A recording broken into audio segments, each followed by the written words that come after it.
yung darating ang Panginoon 7 days before the second coming.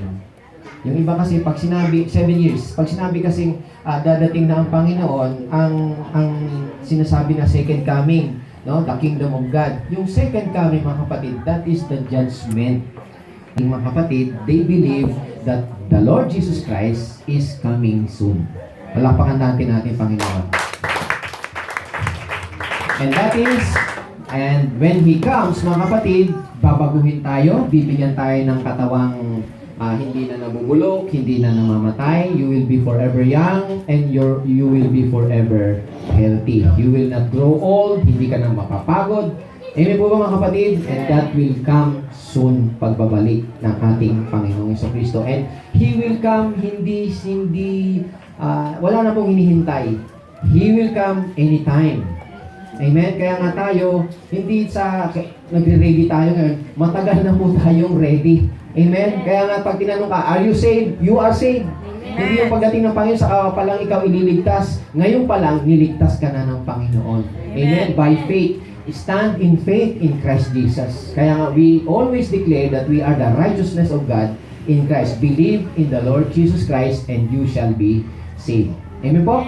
Purihin po ang ating Panginoon. At 7 years, mga kapatid, is not long. It is a short year. 7 years, napaka-iksi lang yan, mga kapatid.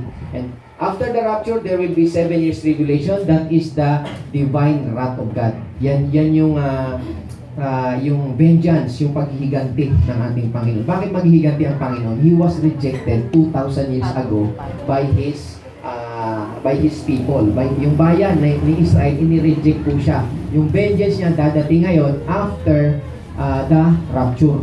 Sapagkat after the rapture, yung 7 years na yan, mga kapatid, ang tao, hindi ibig sabihin na wala na ang Diyos, ibig sabihin, yung Diyos naroon kasama na ang church sa itaas, kasama ng Panginoon. Ang ginagawa nila doon mangyayari po yung marriage of the Lamb, 7 years. Sa tradisyon, mga kapatid, meron sa Israel, traditional nila, 7 days, mga kapatid, na ang asawa, bago sila sumalo sa pagkain doon sa yung marriage supper of the Lamb, bago mangyari yun, mga kapatid, 7 years siya na tumitigil yung babae doon sa bahay ng lalaki. And that is the picture of rapture sa panahon natin ngayon. Na ang church, dadalhin ng Panginoon sa taas, 7 years. Sa Panginoon, ang isang araw ay 1,000 taon. At ang 1,000 taon ay isang araw lang sa Panginoon. Amen po ba, mga kapatid? God is outside time. He is not inside time. Kaya nga, si Jesus Christ namatay, hindi inside time, outside time. Pag sinabing outside time, mga kapatid, nako-cover po past, present, and future. Hindi lang naligtas yung panahon na si Jesus Christ ang nabubuhay noon ang naligtas. Even yung panahon po noon na ni Adan, simula kay Adan hanggang sa panahon ni Jesus Christ at sa mga future. Nung si Jesus Christ ipinanganak, hindi pa po tayo pinapanganak. Tayo po yung future.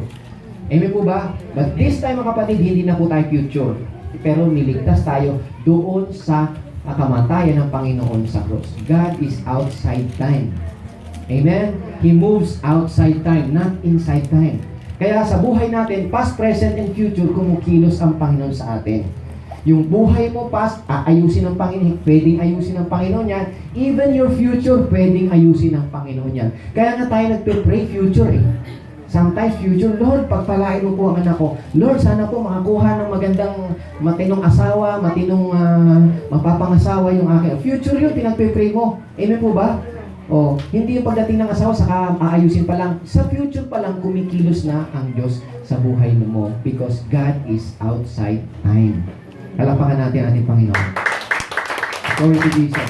So, gusto kong magbigay to ng konting pansin, mga kapatid, para kasi yung iba na misinterpret nila, pag sinasabing babalik na ang Panginoon, akala nila second coming. Ang second coming is 7 years after the rapture. That is second coming, the reign of our Lord Jesus Christ. He will reign here physically on earth for 1,000 years. Amen? At ang nabubuhay na lang dito ng mga tao ay ang mga Hudyo. Mga Hudyo. Yung church, tayo mga kapatid, kaya ang sinabi doon, hindi tayo lahat mamamatay. Amen? May mabubuhay. Yung buhay na dadatnan ng Panginoon, bibigyan sila ng bagong katawan at bagong buhay. O yung buhay nila na hindi na bagong katawan. Actually, bagong katawan. Sapagkat yung buhay na walang hanggan nasa atin na po natin kapag tinanggap po natin ang ating Panginoong Hesukristo. Kaya sa Bible, mga kapatid, kapag namamatay ang isang Kristiyano, hindi tinatawag na dead, sleep. The Bible calls dead in Christ, sleeping. Not dead. Why? Sa mata ng Diyos, you are not dead, you are alive in Christ. To be absent in the body is to be present with the Lord. Amen po? So, yan ang dapat na alam natin. We are conscious about that. We are not waiting for death. We are not waiting for na maging tumanda tayo. Ang hinihintay natin ay ang pagbabalik ng ating Panginoong Hesukristo. The redemption of our body. Palakpakan natin ating Panginoon. Glory to Jesus. Glory to God. So, sa pagbabalik doon, yung second coming na yun, 1,000, He will reign. He will reign with the church. 1,000 years. Ano mangyayari kay Satanas? Huhulihin po, dadamputin si Satanas, ihuhulog doon sa pit. Para after 1,000 years, bubuksan uli yun, pakakawalan uli si Satanas. Then after 1,000 years na yun, na pinakawalan si Satanas, mga kapatid, mandadaya uli siya, at doon papasok na yung pinakadulo na yun ng 1,000 years, magkakaroon ng white throne judgment. Doon na po, sa white throne judgment, lahat-lahat na po yun. Pero hindi po tayo kasali sa white throne judgment. Ang mga Kristiyano, ang totoong born again na believers ng ating Panginoong Hesukristo at tumanggap sa ating Panginoong Hesukristo, hindi po kasama sa white throne judgment. Yun ay para sa mga unbelievers at nag-reject sa ating Panginoong Hesukristo. Hindi nila ni-reject ang Diyos. Ang ni-reject nila ay ang ating Panginoong Hesukristo. He is our Lord and our Savior. And He will come as our King. The second coming, Jesus Christ is coming as King. The rapture, Jesus Christ is coming as our Savior. Palakpakan natin ang ating Panginoon. Savior, sisig tayo ng Panginoon. Glory to Jesus. So, yun. So, yun yung pinaka big brief lang po yung sinasabi ko po sa inyo, mga kapatid. Pero nandun po yung magiging mangyayari sa mga huling panahon. Ito mga huling panahon. Amen po. Ito mga nakikita natin sa paligid natin, mga kapatid. Hindi ito banta sa atin na, sige, umanda ka para lumapit ka sa Hindi po yan banta, mga kapatid. Yan po ay mga senyales. Hindi natin alam kung kailan siya talaga dadating, anong araw o buwan o anong taon, hindi natin alam.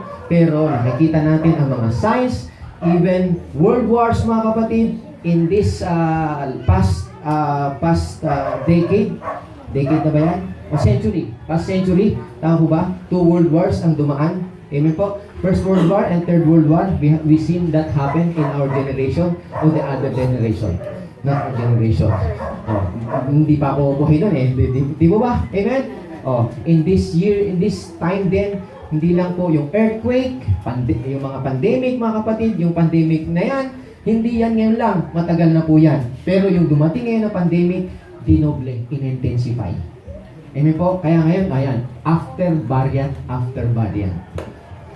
Hindi tayo natutuwa dyan, mga kapatid. Natutuwa tayo sa pagbabalik ng ating Panginoong Hesukristo. Ibig sabihin, itong mga nandito sa harapan natin ngayon, mga kapatid, yan ay mga dapat nating paglabanan o lampasan sa tulong ng ating Panginoong Hesukristo. Manatili po tayo sa ating pong Panginoon. Manghawakan po tayo sa salita ng ating Panginoon. Ano sabi ng Panginoon? Si Paul nagsabi, I am not ashamed of the gospel of Christ, for it is the power of God unto salvation to those who believe.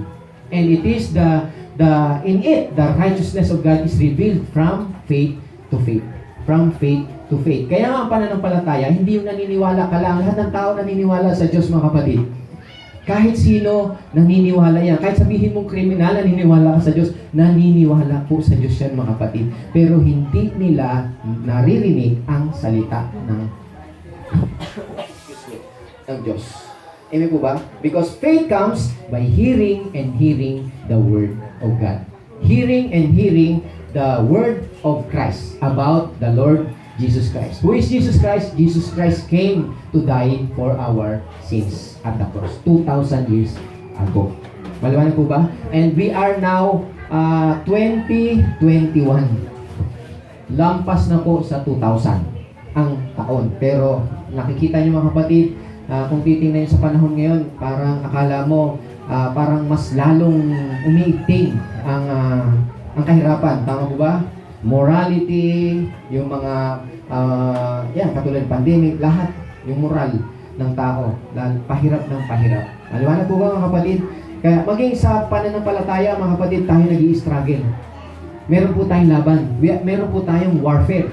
Kaya yung sinasabi na ang Holy Spirit, tanggapin po natin, kailangan po natin yan. Yan yung protection natin, yan yung panlaban natin. Alam niyo po kung bakit? Kasi how can you pray in tongues? How can you pray in the Spirit if you are not speaking in tongues? How can you pray in tongues? How can you pray in the Spirit? When you pray in the Spirit, the devil cannot decipher your word, your tongue. Ibig sabihin, hindi niya pwedeng bigyan ng kahulugan. Pag sinabi, sikaramahan talalala, hindi na naintindihan, kahit demonyo hindi naintindihan yun mga kapatid. It is the language in heaven. Kaya yun yung prayer mo na hindi mapapakialaman. And it is a perfect prayer because it's the prayer of the Holy Spirit. Amen po. Tayo nagpe-pray tayo, may kakulangan pa tayo. Minsan nagpe-pray tayo, nagdududa pa tayo kung bibigay o hindi. Meron tayong mga imperfection, meron tayong mga impurities sa sarili po natin. Naintindihan po ba natin mga kapatid? Kaya desire po natin. Akala natin, huwag tayong mapagod, huwag tayong manghina mga kapatid. Although talagang mapapagod ka dyan, pero continue lang, continue. Kung hasyalalala, okay lang yun. Araw-araw mong gawin, shalalala, hasikira, makuntararala. Amen po mga kapatid. Magkakaroon na tuloy-tuloy mo lang. Isang araw, i-break ng Panginoon yung yoke niyan, biglang